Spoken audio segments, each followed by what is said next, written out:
د ننګرهار ولایت د شهیدانو مالونو چارو امریت له لوري په دې ولایت کې د مالونو نړیواله ورځ د یوې غونډې په ترڅ کې نن د لندۍ په 13مه ونمنځل شوه. غونډې ته د ننګرهار والي شاه محمود میاخیل د مالونو د ورځې له امله دوی ته مبارکي ورکړه او د هیواد په ابادۍ سوکاله او خپلواکۍ برخه کې د دوی د قربانیو قدرداني وکړه.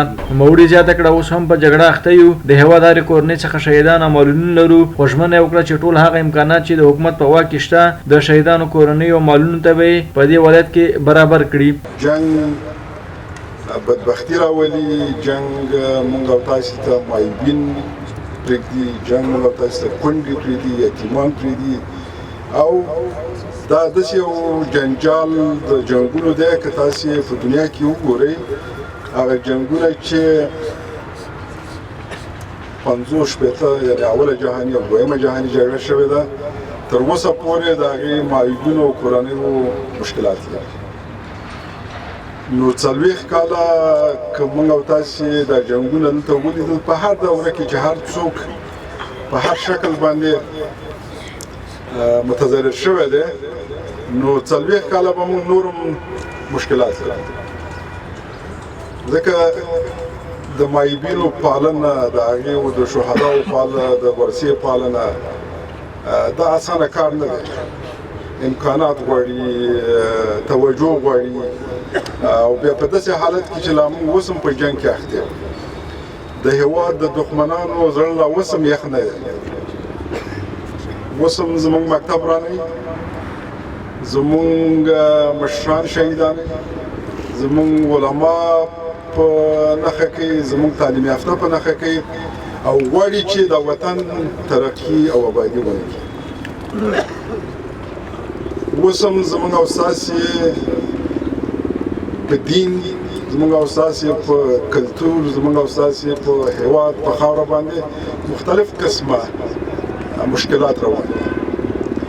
نو یوازې چې موږ غواړو چې د دې مشکلاتو نه ووځو هغه به په فکر باندې وځو، هغه به په اتفاق باندې کوو او هغه به په وحدت باندې کوو. نو شریکه به کار کوو چې دا وطن د دې مصیبت نه خلاص شي. د افغانستان هره کورنۍ د 40 کالو کې د جنګ قرباني ده. داسې کورنۍ به نه وي چې هغې شهید نه یې ورکړی، هلته مالونه نه وي، هغې دپاره کونډه نه وي. کله بعضې وخت کې داسې فکر کېږي چې دغه څوک چې په دولتي چوکاټ کې دي د شهداو د معلمینو د کونډو رونډو د مشکلاتو نه خبر نه دي. داسې نه ده. لکه څنګه چې ما تاسو ویلې هره کورنۍ د دې جنګ قرباني ده. موږ هر یو په خپل کور کې کونډې او یتیمان لرو. کومې ورځ نه چې موږ راغلي وو همدام هغه ارزو ده، همدام اراده ده او همدام عمل ده چې خیانت به نه کوو، په اخلاص به کار کوو، په صداقت به کوو، چا سره پره او ګوندي او نور شخصي عقده زه نه لرم او څه امکانات چې لرو دې نه باید مؤثره استفاده وکړو.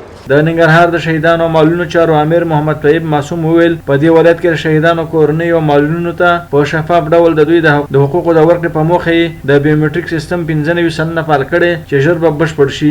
هغه زیاته کړه د دې سیستم له مخې به دوی ته د دوی حقوق په ټاکلي وخت ورسیږي او پکې به د فساد مخنیوی وشي. په لومړي سر کې ټولو معززو معلولینو ته د دغې ورځې مبارکي وایم. مبارک مشه. محترم ورونو، تاسو ته بهتره معلومه ده د افغانستان دغه اوږده او نه ختمېدونکي انقلاب زموږ له هر کور کلي شهیدان اخیستي او په هر ښار او کوڅه کې یې معلول وګړي پرېښي.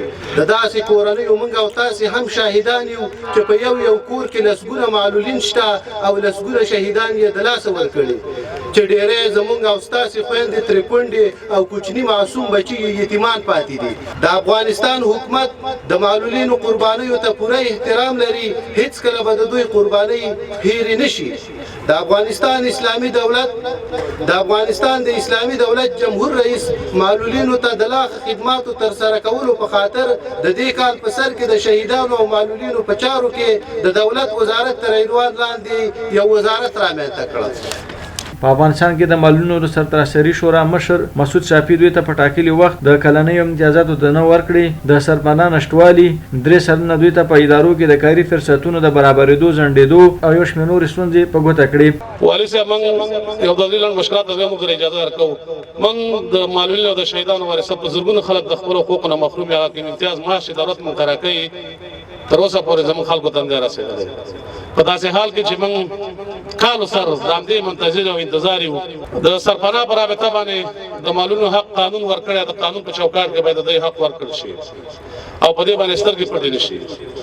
د کاري فرصتونو والي صاحب په دولتي ادارو کې زموږ درې فیصده ونډه ده او تاسې پانه چې تر اوسه پورې عملي بڼه یې موږ ولیدله. یو شعار دی د کاغذ په مخ قانون راغلی دی او عملي بڼه یې وانغېستله. تا له پوښتنه کوو چې دې په تطبیق کې موږ سره همکاري وکړي. همداراز د دوی ځوانانو ته د زده کړو زمینې برابرېدو، روغتیا برخه کې د پاملرنې او یو شمېر نورې غوښتنې وکړې.